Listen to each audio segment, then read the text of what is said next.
हरे कृष्णा। नित्यम भागवत सेवया की आज की क्लास में आप सबका हार्दिक स्वागत है। आज हम पढ़ेंगे भगवद गीता अध्याय 2 श्लोक संख्या 11 के आगे। श्री भगवानुवाच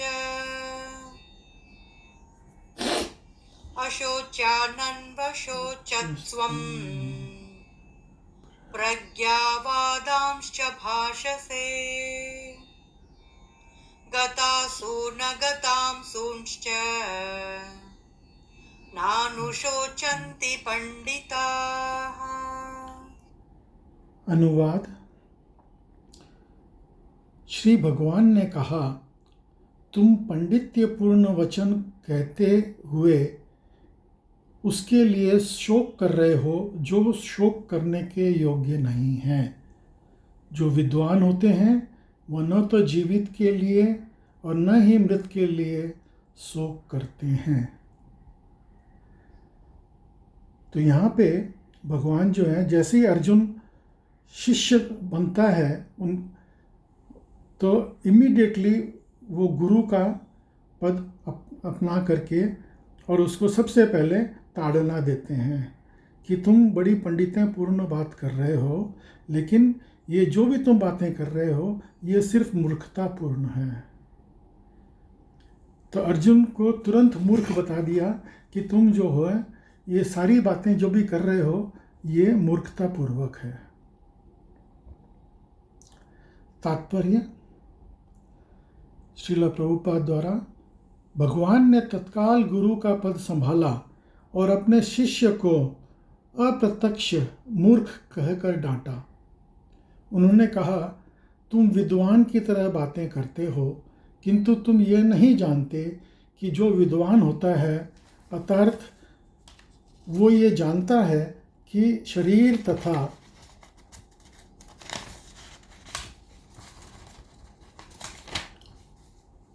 आत्मा क्या है। वो किसी भी अवस्था में शरीर के लिए, चाहे वो जीवित हो या मृतक, शोक नहीं करता। अभी जैसे फॉर एग्जांपल, अगर हमारा एक्सीडेंट हो जाता है और हमारी शर्ट फट जाती है,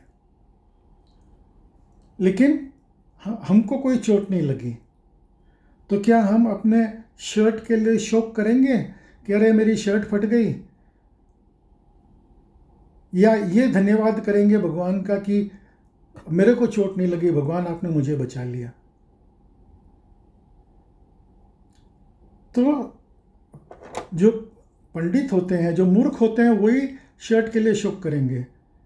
जो पंडित होते हैं वो भगवान का शुक्रिया करेंगे कि प्रभु आपकी बहुत बड़ी दया है, खाली शर्ट फट के रह गई और मैं बच गया। तो उसी तरह से अभी आगे आएगा इसी अध्याय के अंदर कि ये शरीर जो है वो हमेशा जन्म लेता है और मरता है। आत्मा जो है वो अमर है। हम जैसे रोज स्नान करके नए कपड़े पहन लेते हैं धुले हुए, उसी तरह से आत्मा जो है एक शरीर को छोड़ करके मृत्यु पश्चात दूसरे शरीर में चली जाती है। तो इसलिए उस शरीर के बारे में शोक करने का कोई फायदा नहीं है। आगे पढ़ेंगे। अगले अध्याय में यह स्पष्ट हो जाएगा कि ज्ञान का अर्थ पदार्थ या आत्मा एवं इन दोनों के नियमक को जानना है। अर्जुन का तर्क था कि राजनीतिक या सामाजिक नीति की अपेक्षा धर्म को अधिक महत्व मिलना चाहिए, किंतु उसे यह ज्ञान न था कि पदार्थ आत्मा तथा परमेश्वर का ज्ञान धार्मिक सूत्रों से भी अधिक महत्वपूर्ण है, और चूंकि इसमें उस ज्ञान का अभाव था अतः उसे विद्वान नहीं बनना चाहिए था, और चूंकि वह अधिक विद्वान नहीं था इसलिए वह शोक के सर्वथा अयोग्य वस्तु के लिए शोक कर रहा था। ये शरीर जन्मता है और आज या कल इसके विनाश निश्चित है। अतः शरीर उतना महत्वपूर्ण नहीं है जितना कि आत्मा है। जो इस तथ्य को जानता है वही असली विद्वान है और उसके लिए शोक का कोई कारण नहीं हो सकता। तो जो चीज़ नश्वर है वो तो मरेगी, तो उसके लिए हम क्या शोक करें। हमको आत्मा की शुद्धि के लिए कि भाई आत्मा का उत्थान कैसे हो। आदमी का सबसे बड़ा भय क्या होता है? मृत्यु। क्यों? इसलिए कि हमको ये पता नहीं कि मृत्यु के बाद हमारी क्या गति होगी, हम कहाँ जाएंगे। हम इससे बेटर जीवन की प्राप्ति करेंगे या इस आज से अभी से अधिक अधम गति को प्राप्त करेंगे, हमको ये पता नहीं है। इसलिए हम लोग डरते हैं मृत्यु से। लेकिन अगर हमको ये मालूम हो कि इस शरीर को त्यागने के बाद में हमारा उत्थान होने वाला है, जैसे फॉर एग्जांपल कोई भिखारी जो है उसको ये बोले कि भाई तुम अगर शरीर छोड़ दोगे और शरीर छोड़ते ही तुमको जो है इस देश का राजा बना दिया जाएगा, तो वो क्या चाहेगा? अरे मैं शरीर में क्यों तकलीफ पा रहा हूँ, मैं मरूं तो जल्दी राजा बनूंगा। तो उसको शरीर से मोह नहीं रहेगा।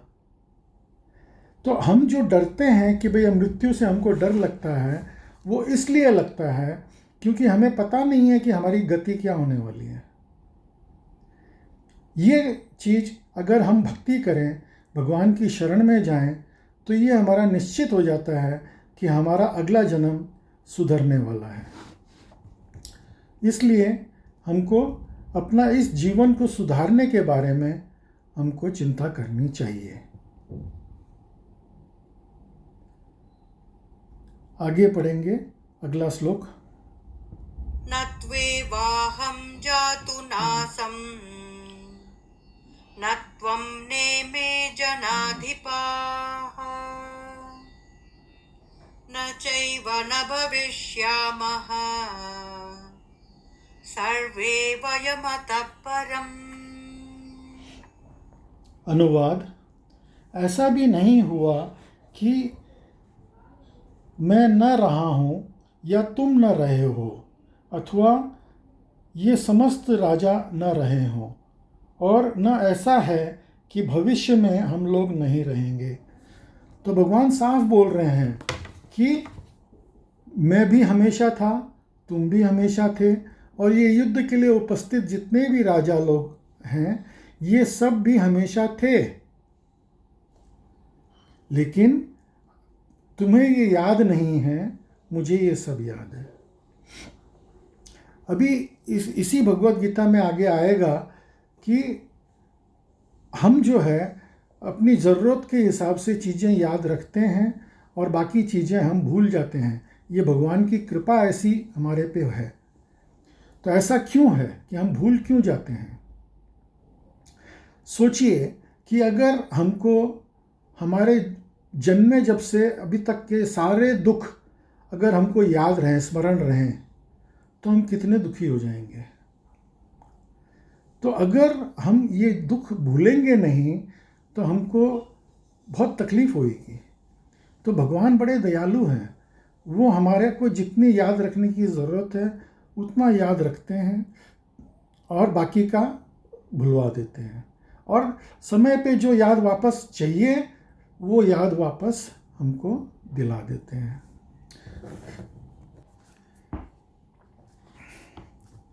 तात्पर्य श्रील प्रभुपाद द्वारा वेदों में कठोपनिषद में तथा श्वेताक्षर उपनिषद में ये कहा गया है कि जो श्री भगवान असंख्य जीवों के कर्म तथा कर्म फल के अनुसार उनकी अपनी परिस्थितियों में पालक हैं, वही भगवान अंश रूप में हर जीव के हृदय में वास करते हैं।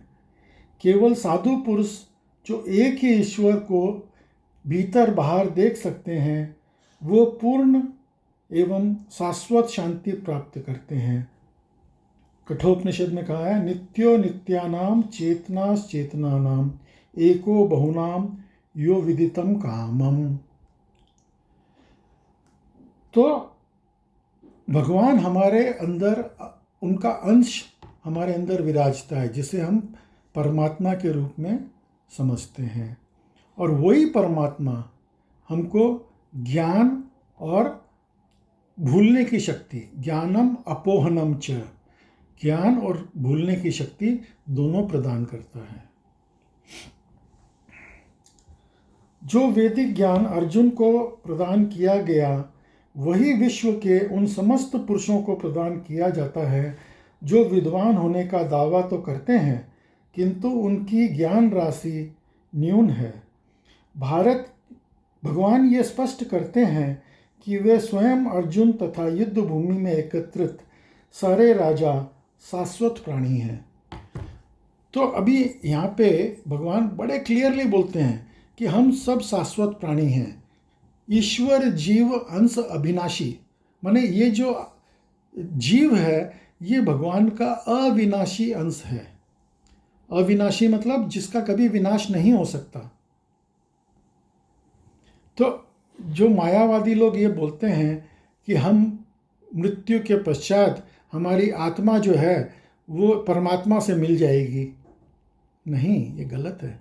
भगवान ही इसका खंडन कर रहे हैं। यहाँ पे भगवद गीता में भगवान साफ इस चीज़ का खंडन करते हैं कि हम विलुप्त हो जाएंगे। नहीं, हम पहले भी हमेशा थे, शाश्वत थे, हैं और रहेंगे। ये चीज़ बहुत क्लियर है। और इस जीव की बद्ध तथा मुक्त अवस्थाओं में भगवान ही एकमात्र उसके पालक हैं। भगवान परम पुरुष हैं तथा भगवान की चीर संगी अर्जुन एवं वहाँ पर एकत्र सारे राजागण शाश्वत पुरुष हैं। ऐसा नहीं है कि वह भूतकाल में प्राणियों के रूप में अलग अलग उपस्थित नहीं थे, और ऐसा भी नहीं है कि ये शाश्वत पुरुष बने नहीं रहेंगे। उनका अस्तित्व भूतकाल में था और भविष्य में भी निर्बद्ध रूप से बना रहेगा। अतः किसी के लिए शोक करने की कोई बात नहीं है। तो भगवान ये यहाँ पे साबित कर रहे हैं कि अर्जुन, तुम जो ये शोक कर रहे हो कि ये लोग सब मारे जाएंगे और मेरे ये दादा हैं, मेरे गुरु हैं, मेरे भाई बांधव हैं, तो ये लोग कोई मरने वाले नहीं हैं। ये इनका शरीर मरेगा लेकिन इनकी आत्मा शाश्वत है, और ये फिर से जन्म लेकर के फिर से इस युद्ध में मरेंगे, तो इससे बेटर इनको गति प्राप्त होएगी। क्योंकि ये क्षत्रिय हैं, तो क्षत्रियों का जो है ये कर्तव्य है युद्ध करना।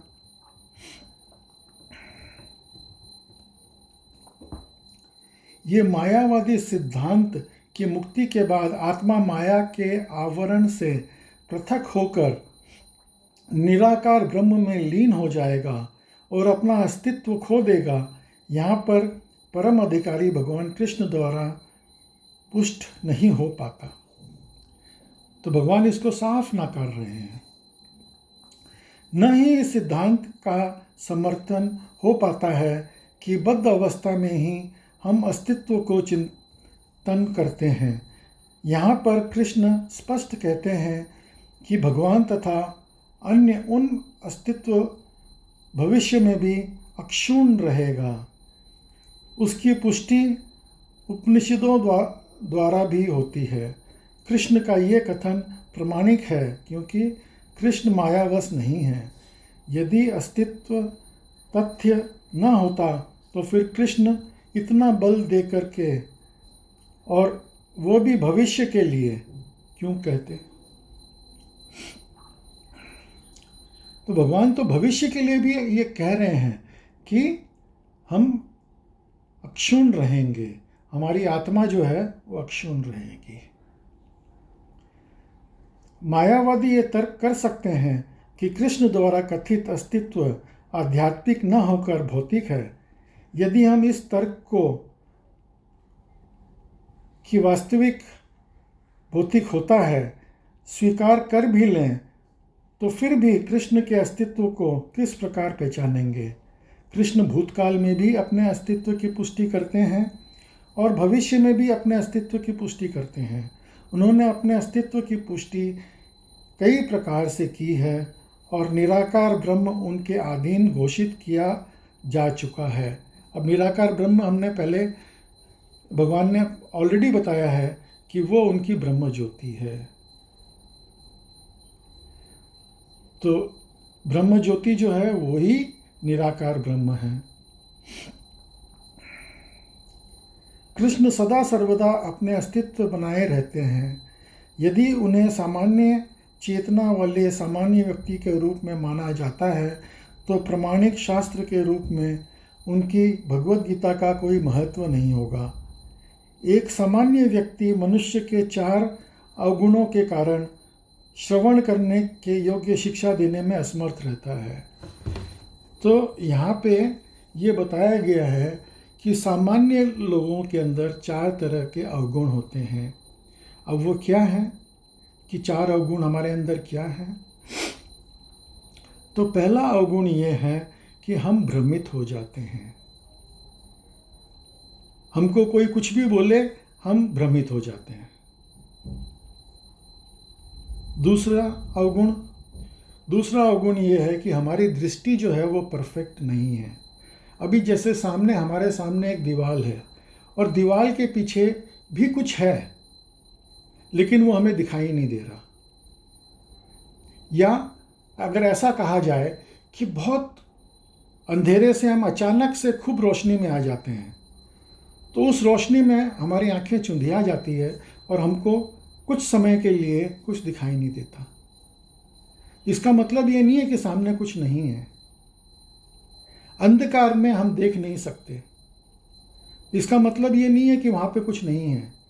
अंधकारवश हम नहीं देख पा रहे हैं। तो हमारी जो है विजन इम्परफेक्ट है।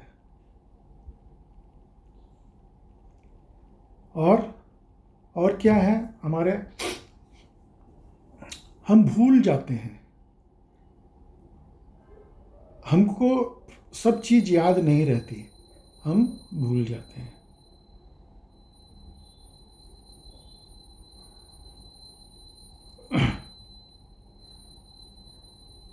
तो हमारे अंदर जो ये अवगुण हैं, हमारे अंदर जो ये इम्परफेक्ट सेंसेस हैं, इसके कारण हमारी कही हुई बातें गलत हैं। इसलिए हम प्रॉपर शिक्षा देने में असमर्थ हैं। लेकिन अगर हम भगवान की शिक्षाओं को एज इट इज़ दोहराते हैं, गुरु परंपरा में गुरु से शिष्य, शिष्य से शिष्य, अगर ये परंपरा में हम अगर एज इट इज़ उस बात को दोहराते हैं तो वो परफेक्ट है। लेकिन अगर हम अपने मन से अगर कोई बात बोलें तो वो इम्परफेक्ट हो सकती है। गीता ऐसे साहित्य से ऊपर है। कोई भी संसारी ग्रंथ गीता की तुलना नहीं कर सकता। श्री कृष्ण को सामान्य व्यक्ति मान लेना या गीता की सारी महत्ता जाती रही है। मायावादियों का तर्क है कि इस श्लोक में वर्णित द्वैत लिंगिक है और शरीर के लिए प्रयुक्त हुआ है, किंतु इसके पहले वाले श्लोक में ऐसी देहात्म बुद्धि की निंदा की गई है कि भाई हमको देहात्म बुद्धि से ऊपर उठना है। ये तो भगवान पहले ही बोल चुके हैं। अब मायावादी लोग इसी को तर्क देंगे तो ये तो गलत बात है।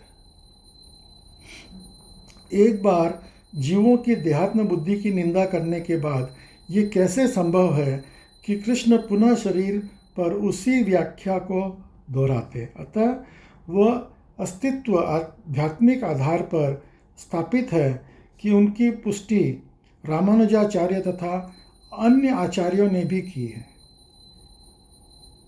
तो बड़े बड़े आचार्य रामानुजाचार्य ने भी इसी चीज़ को पुष्टि की है। गीता में कई स्थलों पर यह उल्लेख है कि आध्यात्मिक अस्तित्व केवल भगवद गीता द्वारा ज्ञेय है। जो लोग भगवान कृष्ण का विरोध करते हैं उनकी इस महान साहित्य तथा पहुँच नहीं हो पाती। अभक्तों द्वारा गीता का उपदेश को समझने का प्रयास मधुमक्खी द्वारा मधु पात्र चाटने के समान है। अभी अगर आपके सामने एक बॉटल के अंदर शहद रखा है और आपको अगर शहद का टेस्ट लेना है तो क्या करना होगा? बॉटल खोल के उस शहद को लेकर के चाटना होगा, तब आपको उसका टेस्ट मालूम पड़ेगा। लेकिन अगर आप बॉटल को खोलेंगे नहीं, खाली बाहर से उसको बॉटल को चाटते रहेंगे, तो क्या आपको शहद का टेस्ट मालूम पड़ेगा कि शहद का टेस्ट क्या है? तो यही हमारी तकलीफ़ है कि हम भगवत गीता को खोल करके उसके अंदर हम पढ़ना नहीं चाहते कि क्या लिखा है, भगवान ने क्या बोला है। हम गीता के लिए मरने मारने को तैयार हो जाते हैं, एक दूसरे का हत्या करने को तैयार हो जाते हैं। ये जो हिंदू मुस्लिम युद्ध हो रहा है, ये क्यों हो रहा है? हम आपस में लड़ रहे हैं, क्यों? तुमने मेरी भगवत गीता का अपमान कर दिया। अरे भैया, तुमने कौन सा उसका सम्मान किया? भगवान ने तुमको भगवत गीता दी है तो तुमने उसको खोल करके पढ़ा क्या? तो हमको अपने आप को ये क्वेश्चन करने की ज़रूरत है कि हम अपना सही काम कर रहे हैं या नहीं।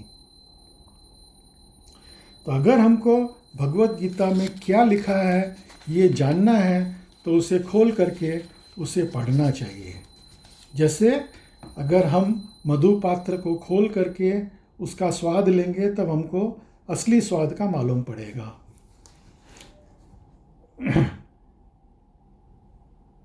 भगवत गीता के 4th अध्याय में कहा गया है कि ना ही गीता का स्पर्श ऐसे लोग कर पाते हैं जो भगवान के अस्तित्व का ही विरोध करते हैं। अतः मायावादी द्वारा गीता की व्याख्या मानो समग्र सत्य का सरासर भ्रमक निरूपण है। भगवान चैतन्य ने मायावादियों द्वारा की गई गीता की व्याख्या को पढ़ने से निषेध किया है। चैतन्य महाप्रभु बोलते हैं, मायावादी भाष्य सुनेला होए सर्वनाश। मतलब अगर आप मायावादियों के द्वारा कुछ भी सुनोगे तो आपका सर्वनाश हो जाएगा। आपके जो भी आपकी बुद्धि है वो भ्रष्ट हो जाएगी। और चेतावनी दी है कि कोई भी मायावादी दर्शन को ग्रहण करता है वो गीता के वास्तविक रहस्य को समझ पाने में असमर्थ रहता है। यदि अस्तित्व या अभिप्राय अनुभव गए ब्रह्मांड में से तो भगवान द्वारा उपदेश देने की कोई आवश्यकता नहीं थी। आत्मा तथा परमात्मा का द्वैत शाश्वत तथ्य है और इसकी पुष्टि वेदों द्वारा होती है, जैसा कि ऊपर कह चुके हैं।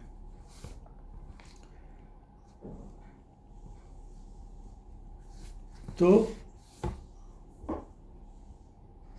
इस तरह से हमको ये बहुत क्लियरली बताया गया है कि हमको प्रामाणिक गुरु की शरण में जाना चाहिए और उसके संरक्षण में हमको भगवत गीता का ज्ञान प्राप्त करना चाहिए। क्योंकि जिसके पास में ज्ञान है वही ज्ञान आगे दे सकता है। अगर किसी के पास में ज्ञान है ही नहीं, वो हमको क्या ज्ञान देगा? वो कुछ भी उलट सुलट बोलेगा तो उससे हमारा सर्वनाश हो जाएगा। हमारे पास जो थोड़ा बहुत भी ज्ञान है वो भी नष्ट हो जाएगा। आज की क्लास में सम्मिलित होने के लिए आप सबका बहुत बहुत धन्यवाद। कृपया मेरे चैनल को आप सब्सक्राइब करें और जो भी आपके क्वेश्चन हों वो कमेंट करके मुझे ज़रूर बताएं ताकि हम अगले क्लास में उसके ऊपर चर्चा कर सकें। बहुत बहुत धन्यवाद। हरे कृष्णा।